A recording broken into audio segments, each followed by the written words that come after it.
Uwi ako.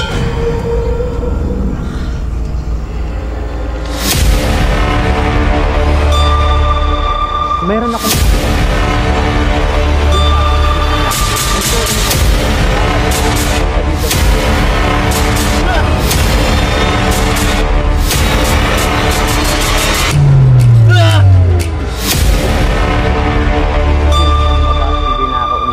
Ang pumasok agad sa isip ko, yung... Taong 2003, itinayo ang Philippine International Hospital sa Angeles City sa Pampanga.